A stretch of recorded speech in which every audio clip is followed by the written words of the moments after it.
কোটি কোটি জাতির প্রাণীকে কোটি কোটি রকমের খাবার আল্লাহ রাব্বুল আলামিন পরিবেশন করতেছেন। সাপের খাবার একরকম, ব্যাঙের খাবার আর এক রকম। ব্যাঙে যা খায় সাপে তা খায় না, সাপে যা খায় ব্যাঙে তা খায় না। হাতির খাবার, গন্ডারের খাবার, ভল্লুকের খাবার, বাঘের খাবার, সিংহের খাবার, মানুষের খাবার, ছাগলের খাবার, মুরগির খাবার, মশার খাবার, সারপোকার খাবার, সমস্ত খাবার ভিন্ন ভিন্ন। আবার সমস্ত খাবারের মজা আল্লাহ রাব্বুল আলামিন আলাদা আলাদা করে দিয়েছেন। এমন রহমান, আপনার পেট ভরবেন শুধু স্বাস্থ্য বাড়াবার জন্য, পেট ভরে খাওয়া দরকারটা ছিল। আল্লাহ পাক দেখলেন যে না, শুধু পেট ভরলে তো এরকম খাইতে চাইবে না, তাই আল্লাহ রাব্বুল আলামিন জিহ্বা দিয়ে দিলেন যাতে করে মজা লাগে আর খায়। সব রকমের মজা, এক এক গোশতে, এক এক মাছে, এক এক তরকারিতে এক এক রকম মজা। না সব রকম মজা, সব একরকম মজা, ভিন্ন ভিন্ন রকমের মজা। আল্লাহ পাক বলেন আমি রহমান, দেখো আমি কিভাবে খাওয়াই। ওয়া কাইয়্যিম মিন দাব্বাতিন লা তাহমিলু রিজকুহা আল্লাহু ইয়ারযুকুহা ওয়া ইয়্যাকুম। এই পৃথিবীতে এমন অনেক বিচরণশীল জীব আছে যে জীবীরা, যে প্রাণীরা নিজের জন্য কোনো সঞ্চয় করে না, সঞ্চয় করে শুধুমাত্র পৃথিবীর মানুষ। আর পিঁপড়ায় কিছু সঞ্চয় করে। অন্যান্য বহু প্রাণী আছে যাদের কোনো সঞ্চয় নাই। কি বলেন, পাতিশিয়ালের কোনো ব্যাংকে অ্যাকাউন্ট আছে নাকি? না। শীতের মৌসুমে পাতিশিয়াল আইসা ব্যাংকের ম্যানেজারকে বলে না যে কয়েকটা মুরগি আনছি, আমার নামে একটা অ্যাকাউন্ট ওপেন করেন, বৃষ্টির সময় আমি যেন ওগুলো উঠাইয়া পাইকারি দরে খাইতে পারি। ওর কোনো খাবার নাই, সঞ্চয় নাই। এ ধরনের পাখির সঞ্চয় নাই, পশুর সঞ্চয় নাই। মহান আল্লাহ রাব্বুল আলামিন তিনি বলছেন, সকাল বেলায় পাখি তার বাসা দিয়া ক্ষুধার্ত পেট নিয়ে পাখিগুলি উড়ে চলে যায়। সাপ তার গর্ত থেকে বের হয় খালি পেটে, পাতি শ্রীগল খালি পেট নিয়ে গর্ত থেকে বেরিয়ে যায়। তিমির মতো অত বড় প্রকাণ্ড প্রাণী, হাতির মতো প্রকাণ্ড প্রাণী, গরিলা, শিম্পাঞ্জি, ওরাংওটাং, পিঁপড়া থেকে শুরু করে নিয়ে প্রকাণ্ড তিমি পর্যন্ত সমস্ত প্রাণীগুলি সকালবেলায় খালি পেটে বেরিয়ে যায়। সারাদিন ঘোরাঘুরির পর আল্লাহ সুবহানাহু ওয়া তাআলা বলেন, সন্ধ্যাবেলায় সমস্ত প্রাণীর পেটগুলি ভরে আমি আল্লাহ তাদের বাসায় ফিরাইয়া দেই। আমি রহমান, এভাবে করে আমি আল্লাহ রাব্বুল আলামিন খাবারের বন্দোবস্ত করি, পড়ার বন্দোবস্ত করি, থাকার ব্যবস্থা করি। ইয়া আইয়ুহান নাসু যুকুরু নি'মাতাল্লাহি আলাইকুম হাল মিন খালিকিন গায়রুল্লাহ ইয়ারযুকুকুম মিনাস সামাই ওয়াল আরদ। ও পৃথিবীর মানুষেরা, ওই আল্লাহর স্মরণ করো, আল্লাহর নিয়ামতের শুকরিয়া আদায় করো যে আল্লাহ তোমাকে আকাশ থেকে, জমিন থেকে রিজিক দেন। ওই আল্লাহ ছাড়া আছে কি কেউ যে তোমাকে আকাশ থেকে রিজিক দেয়, জমিন থেকে রিজিক দেয়? লা ইলাহা ইল্লা হুয়া ফান্না তুফাকুন। ওই আল্লাহ ছাড়া কোনো ইলাহা নাই, কেন তোমরা বিভ্রান্ত হও? সেই আল্লাহর দিকে ফিরে আসো। আল্লাহ বলছেন, এভাবে আমি সমস্ত পৃথিবীর মানুষের রুজি রুটির বন্দোবস্ত করি, সমস্ত প্রাণীর রুজি রুটির ব্যবস্থা করি। আমি সেই রহমান। সুবহানাল্লাহ বিহামদি। ওয়া ইলাহুকুম ইলাহু ওয়াহিদ লা ইলাহা ইল্লা হুয়ার রহমানুর রহিম। এই হচ্ছেন তোমাদের আল্লাহ। সুবহানাল্লাহ। আল্লাহ বলছেন ওয়া ইলাহুকুম ইলাহু ওয়াহিদ, তিনি হচ্ছেন এক আল্লাহ, এক ইলাহ, যিনি ছাড়া কোনো ইলাহ নাই। তিনি হচ্ছেন রহমান। তিনি কি? রহমান। তিনি হচ্ছেন রহিম। তিনি তোমাদের সব কিছুর ব্যবস্থা করে দিয়ে থাকেন, কোন জিনিস তোমাদেরকে বঞ্চিত করেন না। এই রহমান এমন রহমান যিনি তোমাদের সমস্ত নিয়ামত পূর্ণ করেন। আর রহমান এমন রহমান যে শুধু আপন আপন লোক দেখে তালাশ করে করে দেয় না, সকলকে দেয়। যারা নামাজ পড়ে তাদের দালান কোটা বেশি হয়, যারা তাহাজ্জুদ পড়ে তাদের ব্যাংকে টাকার অভাব নাই, যারা হজ করে যাকাত দেয় তারা টাকার জ্বালায়, পয়সা কড়ির জ্বালায় অস্থির। এরকম নাকি? না, বরং নামাজ রোজা হজ যাকাত যারা করে, বেশি খাঁটি মুসলমান, তাদের অভাব অভিযোগ আরো বেশি। যাদের কাছে নামাজ নাই, রোজা নাই, আল্লাহ পরকালের চিন্তা নাই, তাদের টাকা পয়সা, সোনা দানা, জায়গা জমিন, সৌন্দর্য, সুখ আর আরো অনেক বেশি। বরং এদের কম। আপন লোকের চাইতে শত্রুকে বরং আল্লাহ পাক বেশি দেন। আপন লোক মানে যারা দিনদার, ইমানদার, পরেজগার, নামাজি, এরা বরং কম পায়, ওরা বরং বেশি পায়। এমন কেউ নাই পৃথিবীতে শত্রুকে ডেকে বলবে আয় তোরেও দেই, কেউ নাই, একমাত্র আল্লাহ রাব্বুল আলামিন যিনি সকলকে দেন। এই পৃথিবীর কোনো মূল্য আল্লাহ রাব্বুল আলামিনের কাছে নাই, একটা মশার ডানার তুল্য মূল্য নাই। সেজন্য আল্লাহ পাক সকলকে নেয়ামত দেন, সকলকে ব্যবস্থা করেন। তাই এই কোরআন শরীফ আল্লাহ পাক তার মানুষের প্রতি এত দয়া মানুষের প্রতি, যে আল্লাহ পাকের দয়াটা কার? জোরে চিল্লায় এখন, দয়াটা কার? এত দয়া যে আল্লাহ পাকের মানুষের প্রতি রাস্তা চলার জন্য রাস্তা তৈরি করে দিলেন।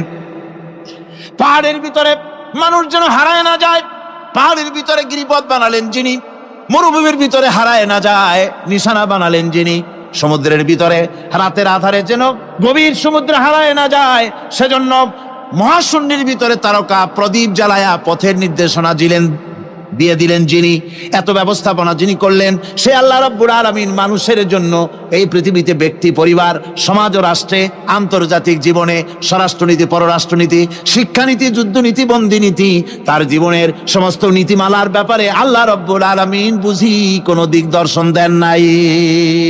দিয়েছেন কিনা? সুতরাং রহমানের দাবি হচ্ছে, আল্লাহর রহমানিয়াতের দাবি হচ্ছে বান্দার জন্য কোরআন শিক্ষা দেওয়া। যত শিক্ষা আল্লাহ দিয়েছেন, যত দয়া আল্লাহ বান্দাকে করেছেন, সবচাইতে বড় দয়া কোরআন শিক্ষা দেওয়া। জোরে কান সুবহানাল্লাহ। যত দয়া, যত নিয়ামত, যত রহমত আল্লাহ বান্দাকে করেছেন, তার মধ্যে শ্রেষ্ঠ রহমত, শ্রেষ্ঠ দয়া, শ্রেষ্ঠ করুণা মানুষের জন্য, আল্লাহর এই পৃথিবীর মানুষের জন্য সবচাইতে শ্রেষ্ঠ দয়া কি? জোরে বলেন কি? কোরআনের শিক্ষাই হচ্ছে আল্লাহ পাকের এই মানুষের জন্য সর্বশ্রেষ্ঠ দয়া। আমার বন্ধুগণ, কোরআনে কারিমে রব্বুল আলামিন বলেন, ফাআনজালাল্লাহু সাকিনাতাহু আলাইহি ওয়া আইয়াদাহু বিজুনুদিন লাম তারাওহা। আল্লাহ পাক তার মনের মধ্যে গভীর প্রশান্তি এবং স্বস্তি দান করলেন, আর এমন সৈন্য দিয়ে সাহায্য করলেন যে সৈন্যদেরকে তোমরা দেখতে পাও না। এভাবে করে রব্বুল আলামিন মুমিনদের বিপদে আপদে মুসিবতে সব সময় আল্লাহ পাক মুসলমানদেরকে সাহায্য করেছেন। জোরে বলেন সুবহানাল্লাহ। মুমিনদের সাহায্যকারী আল্লাহ। তাই ইসলামী আন্দোলনের সাথে যারা আছে, যারা কর্মী, যারা নেতা, যারা মুমিন, যারা ইমানদার, মেঘের মতো প্রচন্ড কালো মেঘ হয়ে চতুর্দিক থেকে অন্ধকারের মতো এসেছে বিপদ, কোন বিপদ না। আল্লাহ পাক সাহায্যকারী। কে সাহায্যকারী? জোরে বলেন, সাহায্যকারী কে? আল্লাহ সুবহানাহু ওয়া তাআলা, তিনি সাহায্যকারী, ভয় নাই।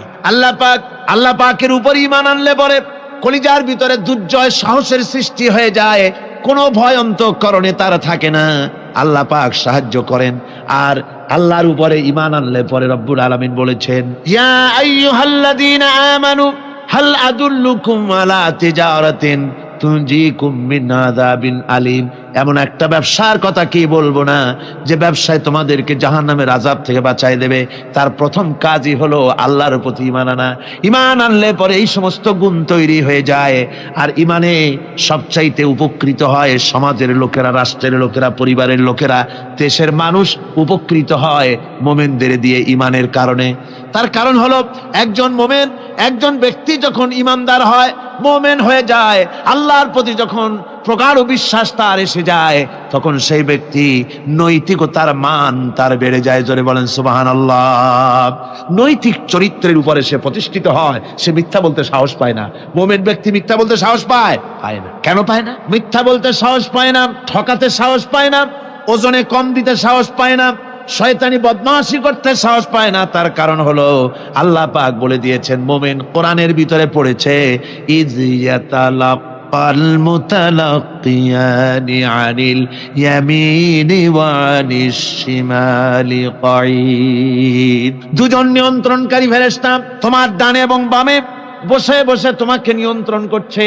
কোথায় যাও, কি করো, এই ফেরেশতারা বসে বসে সব দেখতেছে। মা ইয়ালফিযু মিন কাওলিন ইল্লা লাদাইহি রাকীবুন আতীদ। মানুষ এমন কোনো কথা বলে না যা ফেরেশতারা রেকর্ড না করে, সব রেকর্ড হয়ে যায়। তাই মুমিন ব্যক্তি দায়িত্বহীন কথা বলতে পারে না। মুমিন ব্যক্তির চরিত্র ভালো হয়ে যায়। সে যে কথা বলে বুঝে শুনে কথা বলে, সে যে ওয়াদা করে বুঝে শুনে ওয়াদা করে। যেহেতু সবকিছুর জবাব কিয়ামতে দিতে হবে। কোথায় দিতে হবে? কোথায় দিতে হবে? কিয়ামতে আল্লাহর দরবারে জবাব দিতে হবে। মহান আল্লাহ রাব্বুল আলামিন বলেছেন, ওয়ালাকাদ খলাকনাল ইনসানা ওয়া না'লামু মা তুওয়াসবিসু বিহি নাফসু। মানুষ সৃষ্টি করেছি আমি, তার অন্তঃকরণের ভিতরে ওয়াসওয়াসা কি হয় আমি জানি। এই জন্য মুমিনেরা মনের ভিতরে কোনো খারাপ কল্পনাও করতে পারে না। খারাপ কল্পনা করলেও তার হিসাব দেওয়া লাগবে আল্লাহর কাছে। কার কাছে? ওয়াইন তুবদু মিন আনফুসিকুম আও তুখফুহু ইউহাসিবুকুম বিহিল্লাহ। আল্লাহ বলেন মনের মধ্যে যে সব কল্পনা করো তা প্রকাশ করো আর গোপন রাখো, ওইটার হিসাব নেব আমি আল্লাহ পাক কিয়ামতের দিন, আমার কাছে হিসাব দিতে হবে। বন্ধুগণ, এই জন্য মুমিন যারা, মুমিনদের চরিত্র প্রতিষ্ঠিত হয়, মুমিনদের ধারণা থাকে যেখানেই যাই না কেন, যেখানেই বসি না কেন, সেখানেই আল্লাহ, আল্লাহ ছাড়া কোনো জায়গা নাই। আছে নাকি? আছে। আল্লাহ পাক বলেন মা ইয়াকুনু মিন নাজওয়া সানাসাতিন ইল্লা হুয়া রাবিউহুম। তোমরা যেখানে তিনজন মিলে পরামর্শ করো, মনে রেখো তিনজন নও, ওখানে চতুর্থ সত্তা আমি রব্বুল আলামিন তোমাদের কাছে আছি। সব শুনিয়ার দেখি পাঁচজন যেখানে হও সেখানে আমি ষষ্ঠ। এর থেকে যদি কম হও, এর থেকে যদি বেশি হও, বান্দারে তুমি আছো যেখানে আমি আল্লাহ আছি সেখানে। উপায় নাই, সব জায়গায় আমি দেখতে পাচ্ছি। শুধু তাই নয়, রাত্রিবেলায় মানুষেরা গোপনে পরামর্শ করে, করে না? করে কিনা? রাতে রাতে পরামর্শ করে, এক জায়গায় বসে, হলের মধ্যে, পাহাড়ের মধ্যে, কোন জায়গায় বসে পরামর্শ করে। কি পরামর্শ? ইসলামী আন্দোলনের লোকদের মারবে, কোথায় তাদের ধরবে, কোথায় তাদের অত্যাচার করবে, এই সমস্ত পরামর্শ করে। আল্লাহ পাক বলছেন, শুনুন, আল্লাহ রাব্বুল আলামিন বলেন ওয়া হুয়া মাআহুম إذ يبيتون ما لا يرضى من القول وكان الله بما يعملون محيطا। আল্লাহ পাক বলেন তিনি তো ঠিক সেই সময়ও তোমাদের কাছে থাকেন যখন তোমরা নিজেদের ঘরের মধ্যে বসে, কোনো এক জায়গায় বসে আল্লাহর মর্জির খেলাফ পরামর্শ করো, আল্লাহ তখনও তোমাদের কাছে থাকেন। আল্লাহর ইহাতা থেকে, আল্লাহর কর্তৃত্ব থেকে বেরিয়ে যাওয়ার কোনো উপায় নাই। সুতরাং গোপনে বলেন, প্রকাশ্যে বলেন, যেভাবেই যা কিছু করা হোক না কেন, আল্লাহর কাছে আমাদের সমস্ত অপরাধগুলি ধরা হয়ে যায়। আর এটাই হচ্ছে ইমানের সীমা পরিসীমা। তিলকা হুদুদাল্লাহ ফালা তা'তাদুহা। তিলকা হুদুদুল্লাহ, এটাই হচ্ছে আল্লাহর সীমানা। ইমানের এই সীমারেখা বজায় রেখে ইমানের উপরে মজবুত করে কোনো ব্যক্তি, পরিবার, সমাজ, রাষ্ট্র যদি তৈরি হয়, তাহলে সেই সমাজই শান্তি আসে, সেই সমাজই আরাম আসে, সেই রাষ্ট্র শান্তিপূর্ণ হয়, সেখানে দিন কায়েম হয়, মানুষ সুখ সমৃদ্ধি খুঁজে পায়। আমরা দেখতে পেয়েছি বিশ্বনবী জনাবে মুহাম্মদুর রাসূলুল্লাহ সাল্লাল্লাহু আলাইহি ওয়াসাল্লাম হিজরতের রাত, কাফেরেরা চতুর্দিকে দাঁড়ানো। হযরত জিবরাইল এসে বলেন, ইয়া রাসূলুল্লাহ, হে কাফেরেরা চতুর্দিকে ঘিরে দাঁড়িয়েছে, গভীর রাত, এখন হাতে তাদের তরবারি, সকাল হলে পরেই তারা আপনাকে মেরে ফেলে দিবে, তাড়াতাড়ি ওঠেন, মদিনার দিকে চলে যান। আল্লাহ নবী ঘুমের থেকে জেগে হযরত আলীকে ডেকে বলেন, আলী, আল্লাহ অর্ডার করেছেন আমি মদিনায় চললাম, আমার বিছানার পরে আমার চাদর গায়ে দিয়ে শুয়ে থাকো। হযরত আলী বলেন, আল্লাহর হাবিব, আপনার চাদর গায়ে দিয়ে ঘুমিয়ে থাকবো, সকালবেলায় কাফির বেঈমানেরা আপনার বিছানার পরে আপনার চাদর গায়ে দেওয়া অবস্থায় আমি আলীকে তারা মুহাম্মদ মনে করবে, আর আমি আলীকে নবী মনে করে তারা তাদের তরবারি দিয়া কেটে কেটে টুকরা টুকরা করে আমারে বিদায় করে দেবে দুনিয়া থেকে। এতটুকুনো পরোয়া করি না, বরং আমার দিলের মধ্যে এটাই তৃপ্তি থাকবে যে আমি আলীর জীবনের বিনিময় আল্লাহর হাবিব দুনিয়ায় বেঁচে আছেন। নবীজি ঘরের থেকে বেরোলেন, চতুর্দিকে কাফেরেরা দাঁড়ানো। আল্লাহ নবী হাতে এক মুষ্টি বালু হাতে নিয়ে শাহাতেল ওযু পড়ে 3 বার দম করে বালুগুলো ছেড়ে দিলেন। বালিগুলি ঘরের চতুর্দিকে কাফেরদের চোখে চলে গেল। পরবর্তী সময় রব্বুল আলামিন ডেকে বলেন, নবীরে, বালি যখন নিক্ষেপ আপনি করেছিলেন, ধুলাগুলি আপনি তো শুধু নিক্ষেপ করেছিলেন, কিন্তু চতুর্দিকে কাফেরদের চোখে গেল কেমনে?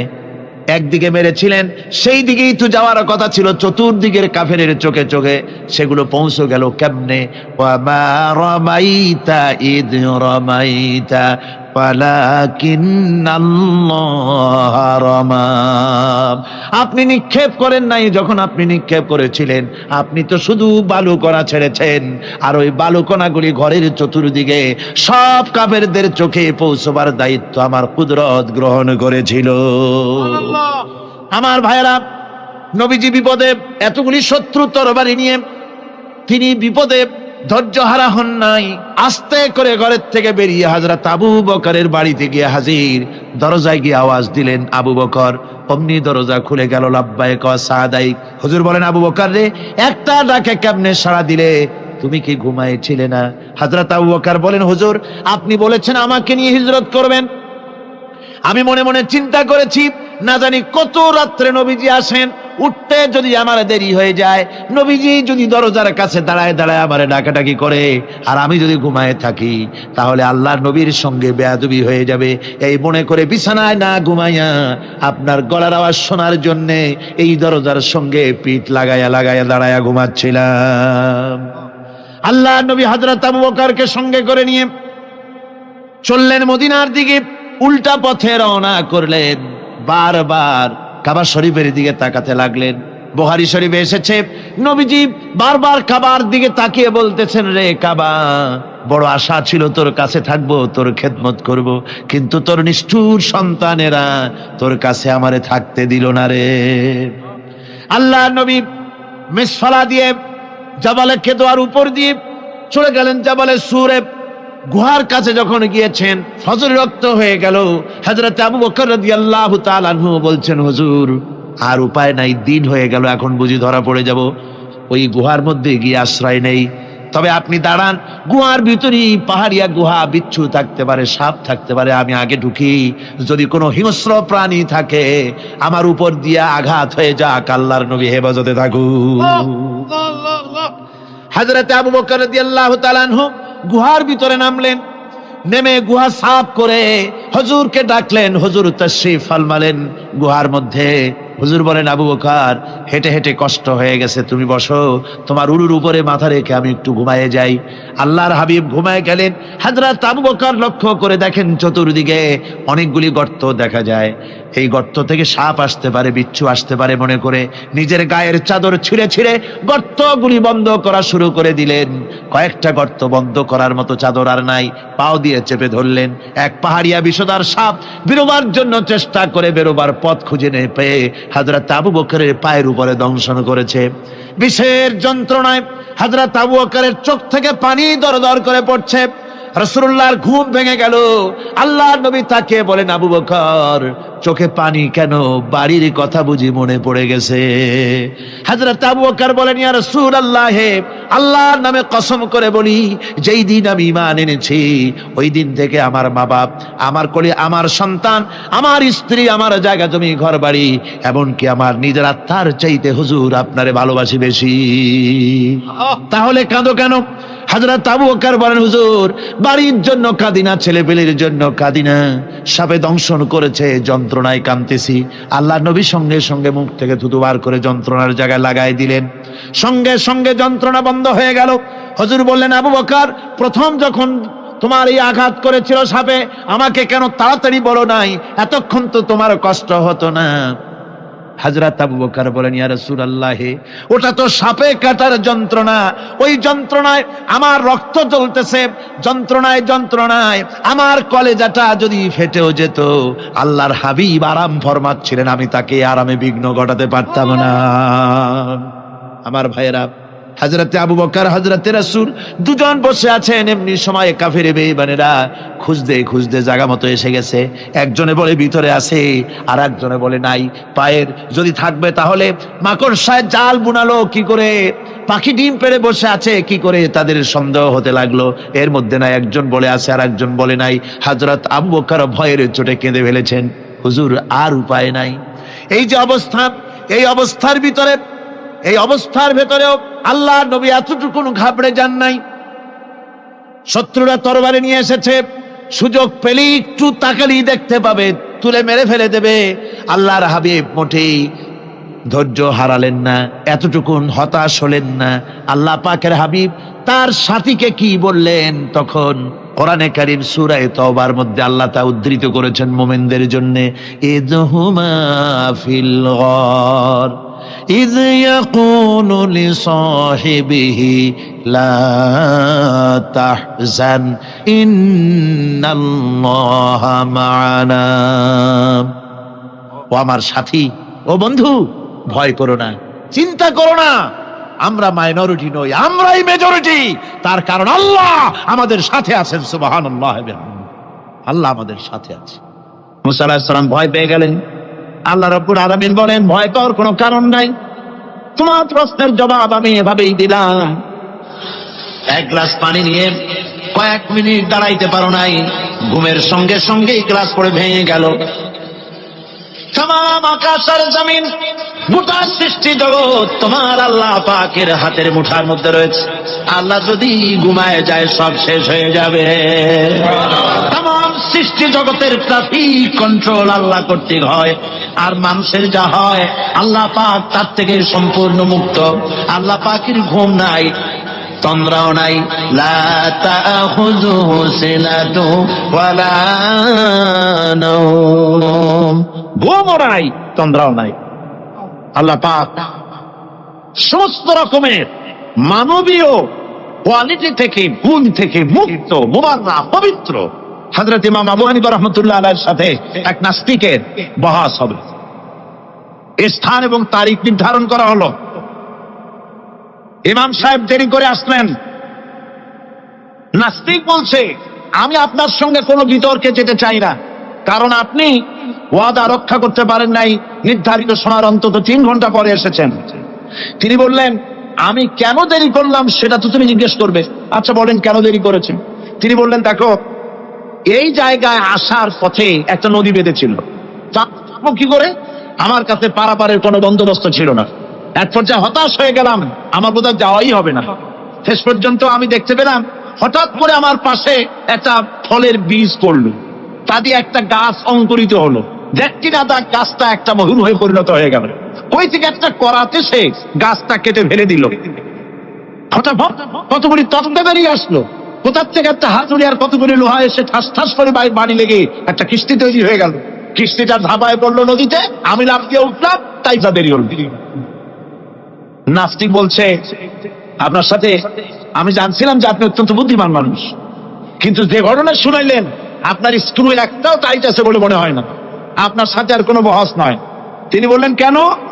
বহস না, আপনি বলছেন যে এইরকম একটা গাছ তারা হয়ে গেল, সাথে সাথে বিনা মিস্ত্রিতে গাছটা কাটলো, তারপর এইটা দিয়ে তক্তা হলো, লোহা আসলো, হাতুড়ি হইলো, বিনা মিস্ত্রিতে কিস্তি তৈরি হয়ে গেল, নৌকা এটা পড়লো নদীতে, আর বিনা মাঝিতে আপনি পার হয়ে আসতেন। এটা কি আদৌ সম্ভব?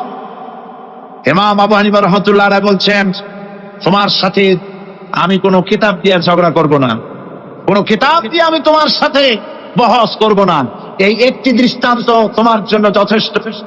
একটা মিস্ত্রি ছাড়া যদি একটা কিস্তি তৈরি না হতে পারে, একটা গাছ কেটে তক্তা যদি না হতে পারে, এই বিশাল আকাশ, এই বিশাল জমিন, আর তোমার মতো এরকম একটা সুন্দর মানুষ বিনা মিস্ত্রিতে, বিনা স্রষ্টায় তৈরি হলো কেমনে? এক কথায় নাস্তিক বলছে, আমার জীবনের ভুল ধরা পড়ল। নাস্তিক বলছে, জীবনের ভুল ধরা পড়েছে, আমি মুসলমান হয়ে গেলাম। লা ইলাহা ইল্লাল্লাহু মুহাম্মাদুর রাসূলুল্লাহ। জোরে পড়েন, লা ইলাহা লা ইলাহা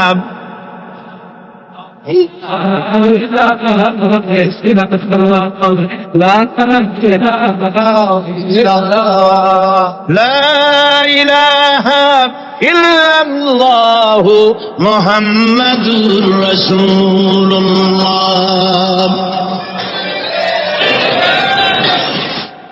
আল্লাহ পাক বলছেন, আমি আদম, আমি দাউদ এবং সুলাইমানকে জ্ঞান দান করেছি, ইব্রাহিমকে জ্ঞান দান করে। কোরআন শরীফের বহু জায়গায় শুধু জ্ঞানের কথাই বলা হয়েছে। সুবহানাল্লাহ। সুতরাং বুদ্ধিজীবী, এই বুদ্ধিজীবীরা তারা আসল জ্ঞানটা নাই। আসল জ্ঞান কোনটা বলেন? কোনটা? ডক্টর শহীদুল্লাহ মরহুম, আমি অনেকবার বলেছি তার কথা, তাকে জান্নাতুল ফেরদাউস নসিব করুন, বলেন আমিন। ডক্টর শহীদুল্লাহ মরহুম বলতেন তার লোকদেরকে যে তোমরা বিদেশ থেকে অনেক ডিগ্রি নামের আগে আনতে পারো, তোমরা পণ্ডিত, একথা আমি স্বীকার করি, কিন্তু কোরআন শরীফের জ্ঞান যদি না থাকে তাহলে পণ্ডিতের আগে আর একটা শব্দ বসবে, মূর্খ পণ্ডিত। কোরআনের জ্ঞান পাণ্ডিত্যকে পরিপূর্ণ করে দেয়। কারণ ওয়ামা উতীতুম মিনাল ইলমি ইল্লা কালিলা, সুবহানাল্লাহ। আল্লাহ পাক বলছেন তোমাদেরকে সামান্যতম জ্ঞান দান করেছি। কতটুকু জ্ঞান? কতটুকু? সামান্যতম জ্ঞান দান করেছি। সুতরাং আল্লাহ পাক কোরআনের মধ্যে তার নিজের পরিচয় ছোট্ট একটি সূরার মধ্যে ব্যাপক আকারে বলে দিয়েছেন। কি? কুল হুয়াল্লাহু আহাদ। সবাই পড়েন আমার সাথে, কুল হুয়াল্লাহু আহাদ আল্লাহুস সামাদ লাম ইয়ালিদ ওয়া লাম ইউলাদ ওয়া লাম ইয়াকুল লাহু কুফুয়ান আহাদ। আল্লাহ পাক বলেন আল্লাহ এক এবং একক, তিনি কারো মুখাপেক্ষী নন, তিনি কাউকে জন্ম দেন নাই, তাকেও কেউ জন্ম দেয়নি। আকাশ আর জমিনে আল্লাহর সমকক্ষ কেউ নাই। সুবহানাল্লাহ। তাকে কেউ জন্ম দেয়নি, তিনিও কাউকে জন্ম দেননি। তিনি এক, তিনি ছিলেন, তিনি আছেন, তিনি থাকবেন। তার শুরুও নাই, তার শেষও নাই। সুবহানাল্লাহ। এই আল্লাহ রাব্বুল আলামিন তার পরিচয় আয়াতুল কুরসি সার্বভৌমত্বের পরিচয় দিয়েছে, আল্লাহর পরিচয় দিয়েছে। আল্লাহ তিনি খালিক। মানব সৃষ্টি এবং পৃথিবীর সৃষ্টি ইতিহাস ঘাটলে মানুষের যদি কিসমত ভালো থাকে তাহলে আল্লাহর সান্নিধ্য, আল্লাহর অস্তিত্ব সম্পর্কে জ্ঞান তাকে আল্লাহ পাক দান করে দেন। সুবহানাল্লাহ। পৃথিবীর সৃষ্টির ব্যাপারে বুদ্ধিজীবীরা কি বলছে দেখুন। পৃথিবীর সৃষ্টির ব্যাপারে বিজ্ঞানীরা বলছেন যে এই পৃথিবী এরকম ছিল না। তো কিরকম ছিল? এইটা সূর্যের পাশ থেকে একটা উজ্জ্বল শক্তিশালী জ্যোতিষ্ক দারুণ ফোর্স নিয়ে যাচ্ছিল। সেই ফোর্স সহ্য করতে না পেরে সূর্যের একটি দুর্বলতম অংশ সূর্য থেকে ছিটকে মহাশূন্যে পড়ে গেল, আর ঘুরতে ঘুরতে এই পৃথিবীর অস্তিত্ব লাভ করল। বিজ্ঞানের এই কথা যদি বিশ্বাস করতে হয় তাহলে আমাকে বলতে হয় এখন তো মানুষেরা আর পৃথিবীতে ধরছে না, ঠিক কিনা? কথা বলছেন না? মানুষ পৃথিবীতে এখন ধরতেছে, বিভিন্ন দেশ খালি বলতেছে মানুষ কমাও, সন্তান কমাও, বিভিন্ন পদ্ধতি গ্রহণ করো, আর মানুষ বাড়াইও না। আল্লাহ পাক বলছেন আল্লাহু লা ইলাহা ইল্লা হুয়াল হাইয়ুল কাইয়্যুম। আল্লাহ হচ্ছেন তিনি যিনি ছাড়া কোনো ইলাহ নাই। লা ইলাহা ইল্লাহু, তিনি ছাড়া কোনো ইলাহ নাই, সার্বভৌমত্বের মালিক কেউ নাই। এই যে লা ইলাহা, কোন ইলাহ নাই, আমরা কালেমার মধ্যে এই কথাটা বলি। আমাদের কালেমায় তাইয়্যিবা আমরা কি উচ্চারণ করি? লা ইলাহা ইল্লাল্লাহু মুহাম্মাদুর রাসূলুল্লাহ। জোরে বলেন লা ইলাহা, লা ইলাহা ইল্লাল্লাহু মুহাম্মাদুর রাসূলুল্লাহ। লা ইলাহা, কোন ইলাহ নাই। এই দাওয়াত দিয়েছেন দুনিয়ার সমস্ত পয়গম্বর। এটা কি শুধু রাসূলুল্লাহর দাওয়াত ছিল? সমস্ত নবীদের স্লোগান ছিল একটা। সমস্ত নবীদের স্লোগান ছিল কয়টা? সবাই বলুন, কি সেই স্লোগান? লা ইলাহা ইল্লাল্লাহ। কোরআন শরীফের ভিতরে ইলাহ শব্দ 147 বার এসেছে। লা ইলাহার অর্থ যদি এই হয় কোন উপাস্য নাই আল্লাহ ছাড়া, কোন মাবুদ নাই আল্লাহ ছাড়া, মুহাম্মদ সাল্লাল্লাহু আলাইহি ওয়াসাল্লাম আল্লাহর প্রেরিত রাসূল, তাহলে তো এত ঝঞ্ঝাট হওয়ার কথা ছিল না। আপনারা বলেন, নবীরা যখনই এই দাওয়াত দিয়েছেন লা ইলাহা ইল্লাল্লাহ, তখন সংঘর্ষ হয়েছে কিনা? হয়েছে কিনা? বাধা আসছে কিনা? তাহলে এই কথাটা কি যার কারণে এরকমের বাধা আসে? লা ইলাহা ইল্লাল্লাহ, এর চাইতে বিপ্লবাত্মক, এর চাইতে রিভলিউশন সৃষ্টিকারী কথা আল্লাহর আকাশের নিচে জমিনের উপরে আর একটাও হতে পারে না। লা ইলাহা ইল্লাল্লাহ। ইলাহ শব্দের অর্থ শুধু উপাস্য আর মাবুদ নয়। ইলাহ শব্দের অর্থ হচ্ছে আইনদাতা। ইলাহ শব্দের অর্থ হচ্ছে শাসনকর্তা, ইলাহ শব্দের অর্থ হচ্ছে বিধানদাতা। তো লা ইলাহা যখন একটি লোক ঘোষণা করে, তার অর্থ দাঁড়ায় কোনো আইনদাতা নাই, বিধানদাতা নাই, শাসনকর্তা নাই, কারো আইন মানি না, বিধান মানি না, শাসন মানি না, আল্লাহ ছাড়া। কে ছাড়া? আল্লাহ ছাড়া। এই কালেমার দাওয়াত যখন পয়গম্বরেরা দিয়েছেন, তখন 3 শ্রেণীর লোকেরা বাধা দিয়েছে। বলেন কয় শ্রেণী? সবাই বলেন। 3 শ্রেণীর লোকেরা বাধা দিয়েছে, লক্ষ্য করুন। 1 নম্বরে বাধা দিয়েছে রাষ্ট্র শক্তি। 1 নম্বরে বাধা দিল কারা? 2 নম্বরে বাধা দিয়েছে ধনাঢ্য ব্যক্তিবর্গ। 3 নম্বরে বাধা দিয়েছে যারা কায়েমি স্বার্থবাদী ধর্মীয় শক্তি। এই 3টি শ্রেণী সমস্ত নবীদেরকে বাধা দিয়েছে। সেই বাধা অতীতে যারা দিত এখন আর দেয় না, নাকি? এখনো দেয়? দেখুন, এই কালেমার দাওয়াত হযরতে মূসা আলাইহিস সালামকে যেদিন আল্লাহ পাক প্রথম ওহী দিলেন, এই দাওয়াত শুধু রাসূল দেন নাই, আল্লাহ পাক বলছেন প্রত্যেক নবী তার জাতিকে এই দাওয়াত দিয়েছেন। কি? আল্লাহ রাব্বুল আলামিন বলেন সকল নবী তার কওমকেই বলে দাওয়াত দিয়েছেন, ইয়া কওমি ইবুদুল্লাহ মা লাকুম মিন ইলাহিন গায়রুহু। হে সম্প্রদায়, আল্লাহ ছাড়া কোনো ইলাহ নাই, তার ইবাদত করো, তারই দাসত্ব করো, তার গোলামি করো। আল্লাহ পাক মূসা আলাইহিস সালামকে যখন নবুয়াত দিলেন, প্রথম যে ওহী এলো, প্রথম ওহীটাই ছিল ইন্নানি আনাল্লাহ লা ইলাহা ইল্লা আনা ফা'বুদনি ওয়া আকিমিস সালাতা লিযিকরি। নিশ্চয়ই আমি আল্লাহ, আমি ছাড়া কোনো ইলাহ নাই, আইনদাতা নাই, বিধানদাতা নাই, সুতরাং আমার দাসত্ব করো এবং আমার শরণার্থে নামাজকে প্রতিষ্ঠা করো। মূসা আলাইহিস সালামকে আল্লাহ পাক ওহী দিয়ে তাকে পাঠালেন। কোথায় পাঠালেন? আল্লাহ পাক বলেন, ইযহাব ইলা ফিরআউনা ইন্নাহু তাগা। গোটা কওম নাফরমান, আল্লাহর আইন কেউ মানছে না। গোটা কওমের কাছে না খাইয়া আল্লাহ পাক সর্বপ্রথম মূসা আলাইহিস সালামকে দাওয়াত নিয়ে কার কাছে পাঠালেন? ফিরআউনের কাছে। কারণ ফিরআউন হচ্ছে রাষ্ট্র শাসক। ফিরআউন কি? রাষ্ট্র শাসক। হযরতে মূসা আলাইহিস সালাম ফিরআউনের কাছে গেলেন আর দাওয়াত দিলেন, ফিরআউন পড়ে নাও লা ইলাহা ইল্লাল্লাহ। একটি কথা আপনাদের মনে রাখতে হবে, দুনিয়ার কোন ফিরআউন, কোন নমরুদ, কোন সাদ্দাত, কোন হামান কেউ বলে নাই যে আমি আল্লাহ, আমি রাজ্জাক, আমি খালেক, আমি পৃথিবীর সৃষ্টি করেছি। কথা কেউ বলেছে? কেউ বলে নেই। কি বলেছে তারা? ফিরআউন বলেছে মা আলিমতু লাকুম মিন ইলাহিন গায়রি, আমি তো জানি না আমি ছাড়া আরো কোনো ইলাহ আছে, এ কথা আমার জানা নাই, সুতরাং আমি হচ্ছি ইলাহ আর তুমি বলছো লা ইলাহা।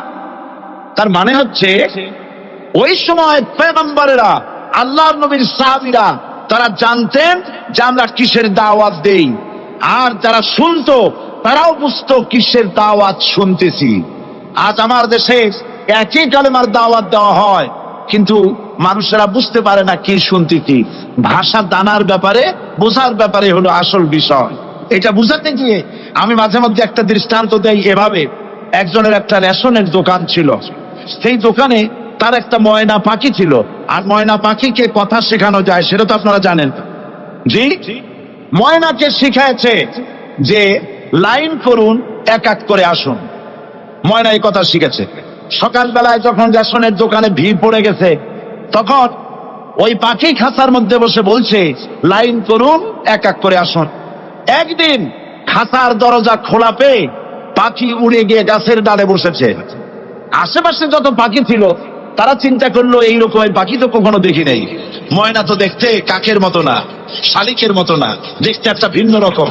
ওরা এসে চতুর্দিক থেকে এই নবান্ত, এই যে নতুন এসেছে, ওরে ঠোকরানো শুরু করেছে চতুর্দিক থেকে। ঠোকরানি খেয়ে ময়না বলতেছে লাইন করুন, এক এক করে আসুন। এখন ময়না তো বোঝে না যে কি বলতেছি। আর যে পাখিরা ঠোকরাচ্ছে তারাও তো বোঝে না যে কি শুনতেছি। ময়না যদি বুঝতো যে আমি কি বলি, সবাই মিলে ঠোকরায়, তাই জান পাচ্ছে না, লাইন করে ঠোকরাই নিত, কলজে যাবে সব ফটে ফটে চলে, বুঝে নাই। আমাদের অবস্থা তাই হয়েছে। সুতরাং এই কালেমার দাওয়াত যখন হযরতে মুসা আলাইহিস সালাম দিলেন, ফিরআউন বলল, আমি তো জানি না যে আমি ছাড়া আরো কোন ইলাহ আছে, আইনদাতা তো আমি, তুমি নতুন কোথা থেকে আইনদাতা নিয়ে আসছো? ফিরআউন বলছে, দেখো আমারে বাদ দিয়া যদি অন্য কাউকে ইলাহ বলে তুমি মানো, আর সেই শিক্ষা তুমি যে জাতিকে দাও, তাহলে আমি তোমাকে ধরে লাআজআলান্নাকা মিনাল মাসজুনিন, আমি তোমাকে কারারুদ্ধ করব, আমি তোমাকে জেলখানায় ঢুকিয়ে দেব। রাষ্ট্রশক্তি প্রথম বাধা দিল কারা? বলেন সবাই। সেই বাধা কি ওখানে শেষ হয়েছে না এখনো আছে? আছে কিনা জোরে বলেন। আমি তোমাকে জেলখানায় ঢুকাবো।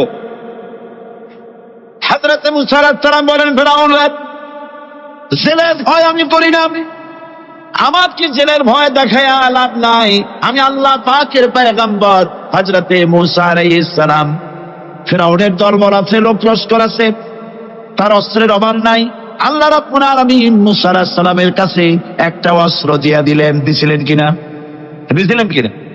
আল্লাহ পাক হযরত মুসাকে বলেছেন, ওয়া মা তিলকা বিয়ামিনিকা ইয়া মুসা, মুসা রে তোমার হাতে ওটা কি? মুসা আলাইহিস সালাম বললেন, এটা লাঠি। আল্লাহ পাক বললেন, ফেলে দাও লাঠি। লাঠি ফালায় দিলেন, কি হয়ে গেল?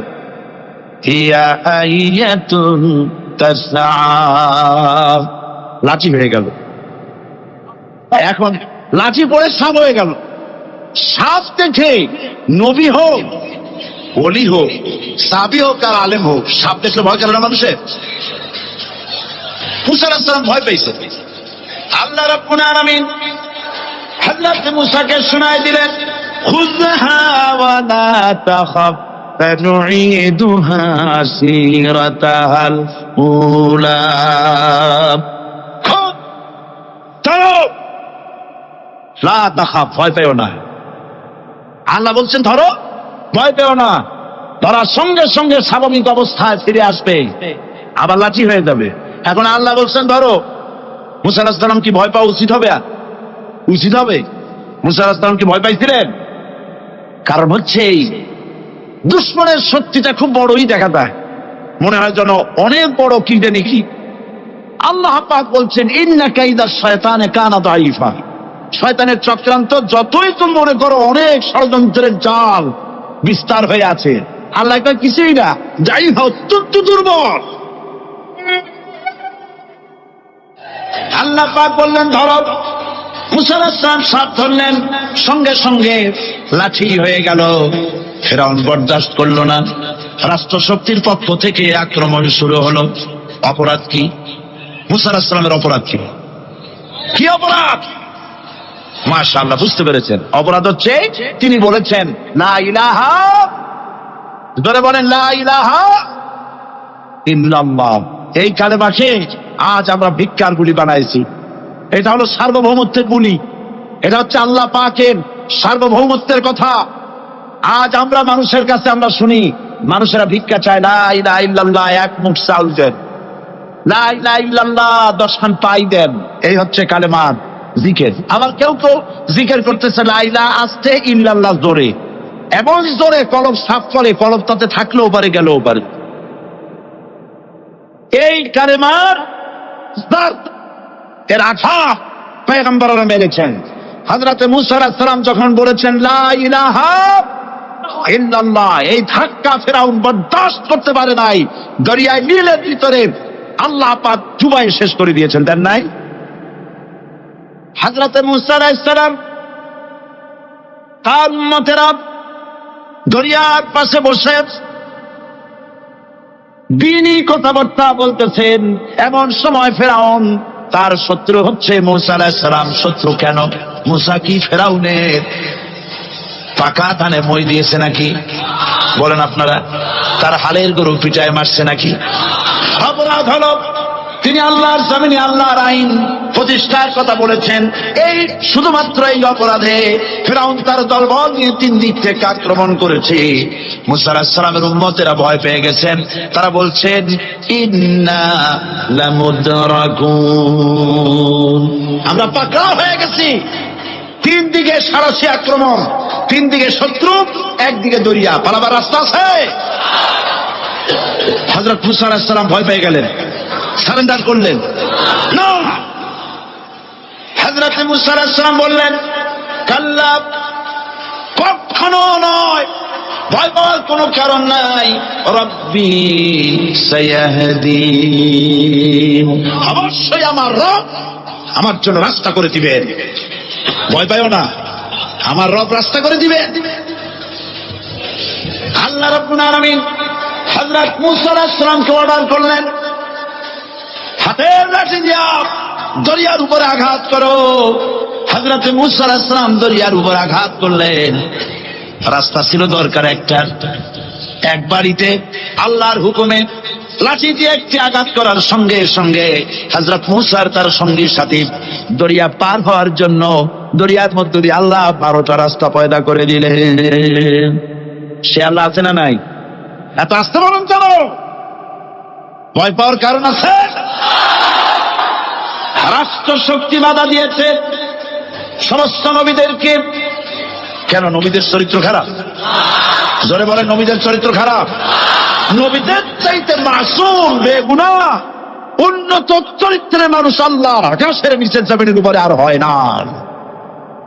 তোমরা যে সব নেতাদের পিছনে দৌড়াও, অমুকের সৈনিক, নেতা নেতা করে মরো, এইসব নেতা তাদের পিছনে দৌড়াও, এই নেতাগুলি, আমি জিজ্ঞেস করি আপনাদেরকে, এই নেতাগুলি জীবনে একবারও জিনা করে নাই? এ ব্যাপারে অনুসারীরা আপনারা কি নিশ্চিত? মিথ্যা কথা জীবনেও কয় নাই, প্রতারণা করে নাই, ঠাট্টা করে নাই, বিদ্রুপ করে নাই, মদ খায় নাই, মানুষ হত্যা করে নাই। কিসের নেতা? নেতা হচ্ছেন সেই ব্যক্তি যিনি বলেছেন, ও আমার স্ত্রীরা, ও আমার সাহাবীরা, রাতের আধারে আমার মধ্যে যা আচরণ দেখতে পাও, দিনের আলোতে আমার মধ্যে যা দেখতে পাও, সবগুলি খুলে খুলে মানুষের কাছে বলে দাও। তার নাম বিশ্বনবী মুহাম্মদ রাসূলুল্লাহ সাল্লাল্লাহু আলাইহি ওয়াসাল্লাম।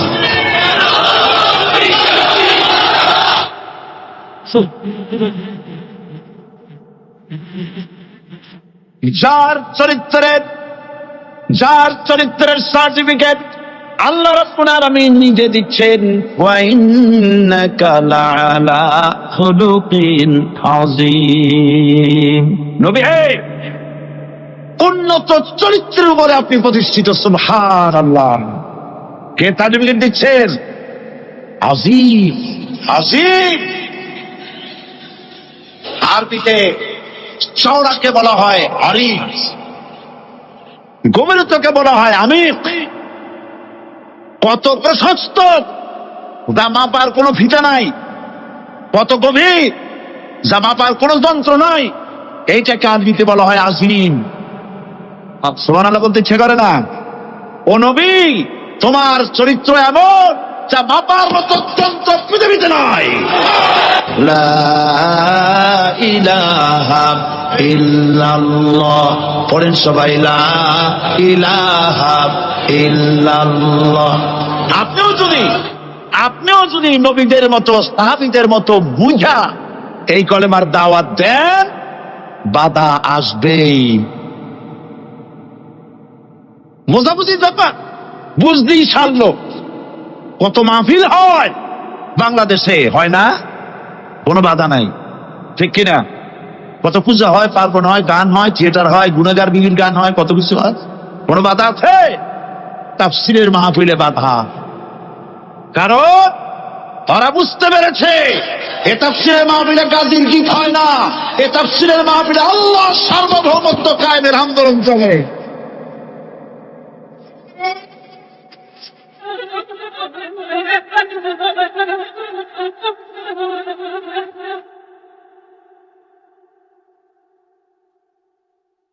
বিশ্বকবি আল্লামা ইকবাল কি সুন্দর করে বলেছেন, আজ ভি হো जो इब्राहिम का इमाम पैदा आप कर सकती है एक अंदाजे गुलिस्तान पैदा। ইব্রাহিমের ইমান যদি আজও কোথাও হয় বিদ্যমান, করতে পারেন অগ্নিকুণ্ডে খুবসুরত এক গুলিস্তান। এখনো যদি ইব্রাহিমের সন্তানদেরকে আগুনের মধ্যে ফেলে দেওয়া হয়, আর ইব্রাহিম ইমাম যদি থাকে, আগুনকে ফুলের বাগান বানাবার ক্ষমতা আল্লাহর আছে। চিরকাল আল্লাহ পাক এই কালেমাকে দিয়েছেন আল্লাহর সার্বভৌমত্বকে প্রতিষ্ঠা করার জন্য। আয়াতুল কুরসি শুধু পড়ে বুকে ঢু দেওয়ার জন্য নয়, পড়ে না বাসা। আল্লাহু লা ইলাহা ইল্লা হুয়াল হাইয়ুল কাইয়্যুম। দুনিয়ার সমস্ত পয়গম্বর অত্যাচারিত হলেন, শুধু তাই নয়, বিশ্ব নবী আখির জামানার পয়গম্বর নবী মুহাম্মদ রাসূলুল্লাহ সাল্লাল্লাহু আলাইহি ওয়াসাল্লাম জাতির কাছে আসলেন। ফিরে এসে বললেন, ইয়া আইয়ুহান নাস কুলু লা ইলাহা ইল্লাল্লাহ। প্রথম দাওয়াত, প্রথম দাওয়াত। শুনছেন কথা? রাসূলুল্লাহ বলছেন, ও জাতি, আমার রাসূল তো মক্কার রাসূল না শুধু, মদিনার রাসূল না শুধু, আরবি ভাষাভাষীদের রাসূল না শুধু, আমার নবী কি নবী? চিল্লা বলে। তাই তিনি বলেছেন, বিশ্বের মানবতা, বিশ্বের মানব গোষ্ঠী, যদি মুক্তি পেতে চাও, নাজাত পেতে চাও, উচ্চারণ করো, বিশ্বাস করো, আমল করো, বলো লা ইলাহা ইল্লাল্লাহ। জোরে পড়েন, লা ইলাহা ইল্লাল্লাহ, লা ইলাহা ইল্লাল্লাহ মুহাম্মাদুর রাসূলুল্লাহ। কোরআনে কারীমের ভিতরে আয়াতুল কুরসির মধ্যে বলে দিয়েছেন, আল্লাহু লা ইলাহা ইল্লা হুয়াল হাইয়ুল কাইয়্যুম। প্রাণ খুলে সবাই পড়েন, বসা মানুষ দাঁড়ানো বানো। আল্লাহু লা ইলাহা ইল্লা হুয়াল হাইয়ুল কাইয়্যুম। আল্লাহ রাব্বুল আলামিন, তিনি ছাড়া কোনো ইলাহ নাই, তিনি সার্বভৌমত্বের মালিক, কেউ নাই আল্লাহ ছাড়া। এই কথা মানুষকে ঘোষণা করতে হবে। সুবহানাল্লাহ ওয়ালহামদুলিল্লাহ লা ইলাহা ইল্লাল্লাহ, সুবহানাল্লাহ ওয়ালহামদুলিল্লাহ লা ইলাহা ইল্লাল্লাহ, সুবহানাল্লাহ ওয়ালহামদুলিল্লাহ লা ইলাহা ইল্লাল্লাহ, লা ইলাহা ইল্লাল্লাহু মুহাম্মাদুর রাসূলুল্লাহ। আল্লাহুম্মা আমিন। রব্বানা যালামনা আনফুসানা ওয়া ইন লাম তাগফির লানা ওয়া তারহামনা লানাকুনান্না মিনাল খাসিরিন। সবাই পড়েন আমার সাথে, রব্বানা যালামনা আনফুসানা ওয়া ইন লাম তাগফির লানা ওয়া তারহামনা লানাকুনান্না মিনাল খাসিরিন।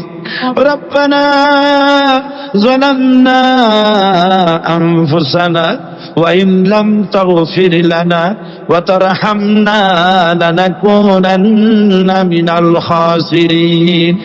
আলোচনায় যদি কোনো ভুল হয়ে থাকে আল্লাহ দয়া করে মাফ করে দাও। রব্বুল আলামিন, আমাদের দোয়া তুলুদি জিকির আজকারে, আমাদের আলোচনায় তুমি যে খুশি হয়েছো যতটুকুন, তার সবটুকুন বিশ্বনবী মুহাম্মাদুর রাসূলুল্লাহ সাল্লাল্লাহু আলাইহি ওয়াসাল্লামের রূহ মুবারকে পৌঁছায়া দাও।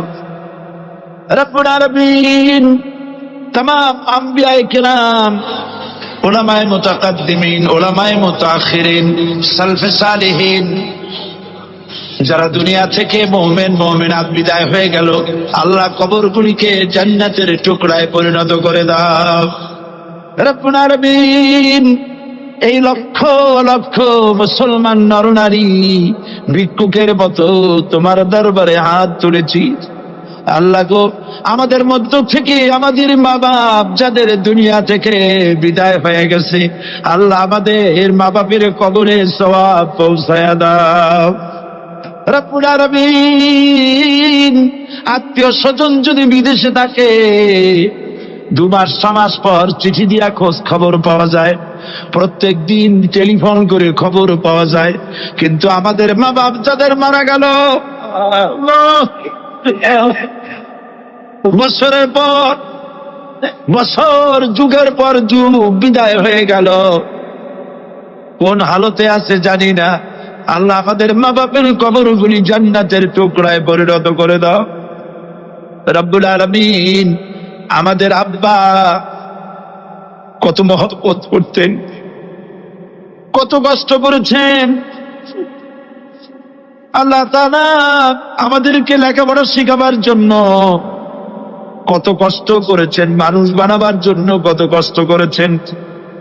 আমাদের জন্য ঘর বাড়ি বানায়া জায়গা জমি কিনে রেখে সবগুলি থুয়ে খালি হাতে চলে গেছে বাবা। আল্লাহ আমাদের আব্বা রুহের বরের সওয়াব পৌঁছায়া দাও রব্বুল আলামিন। এখন তো আর বাড়ি গেলে নাম ধরে কেউ ডাকে না। আয় আল্লাহ, আমাদের আব্বা যত গুনাহ করেছি জানা অজানা, সমস্ত গুনাহগুলি আল্লাহ তুমি সাইয়্যাতুল হাসানাত দিয়া বদলায়া দাও।